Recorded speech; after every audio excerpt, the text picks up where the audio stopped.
Hi guys, it's Kim from the Nerd Element. I want to give you a recap of Thor: The Dark World. Just saw that last night. So this is a 5-minute recap, or under 5 minutes, around 5 minutes, let's say that. Non-spoilers, so if you haven't seen the movie yet, you're crazy. But if you haven't seen the movie yet, you can watch this without having anything spoiled for you.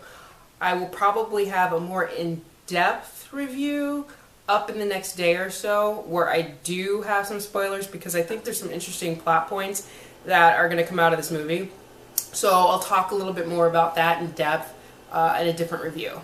But for this one, let's just talk about the movie as a whole. I thought it was awesome. I thought it was one of the better Marvel movies. Avengers, of course, was the best. But Iron Man, it's right up there with Iron Man. Iron Man 3 sucked. Sorry for all those out there that liked it. I didn't. But it's right up there with the first Iron Man. I liked Captain America too, so I think it's just right up there with that. I really liked the first Thor. I think this one was better.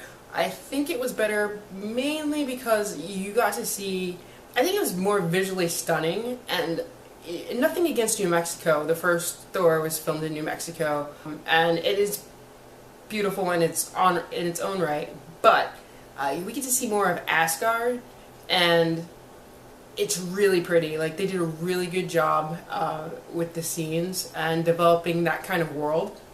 So we see more of Thor in his home, and I think that made for a really good movie because you get to see him on different levels emotionally. You get to see more of his relationship with Loki, played by Tom Hiddleston, and kind of how his relationship with Jane Foster, or Natalie Portman, kind of affects him and the way that he acts. So I really like that. I am not the type of girl that likes bad boys. I really like nice guys, which is, you know, why I went to see Thor, because Chris Hemsworth is hot and he plays Thor, and like, how can you not find that attractive? But Tom Hiddleston, Loki, yeah, I'm a big Loki fan now. So it was, and Loki, every time he's on screen, he like demands attention, so he did an excellent job. Anthony Hopkins is back, of course, as Odin. Let's see, Zachary Levi, he took up the role of Fandral. We all know that Josh Dallas played that in the original, and now he's on Once Upon a Time. So Zachary Levi took that up, and he didn't have a lot of lines, but he did a great job, I thought. Kat Dennings, I think, provided nice comic relief. She played Darcy, and she's very funny.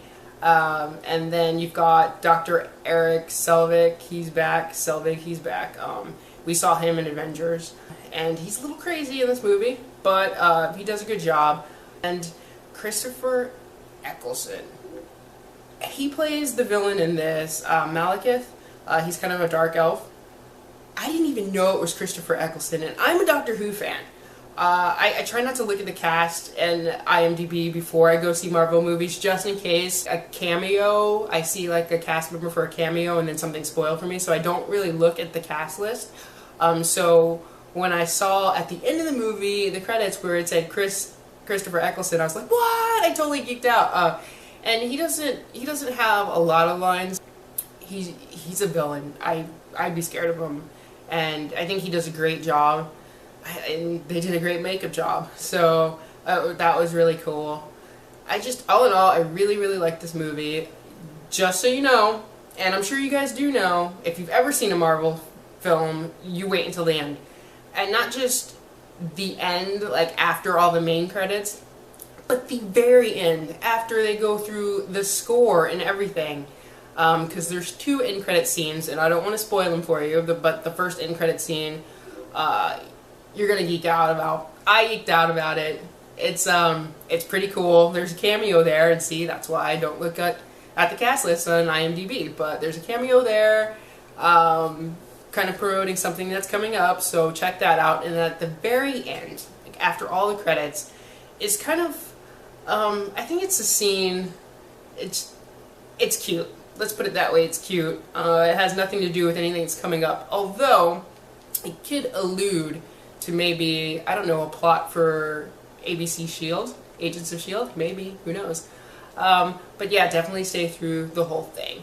So that is my quick review I hope you guys go see it. I would definitely give it an A. It was awesome. I loved it. Alright guys, see you next time on the Nerd Element.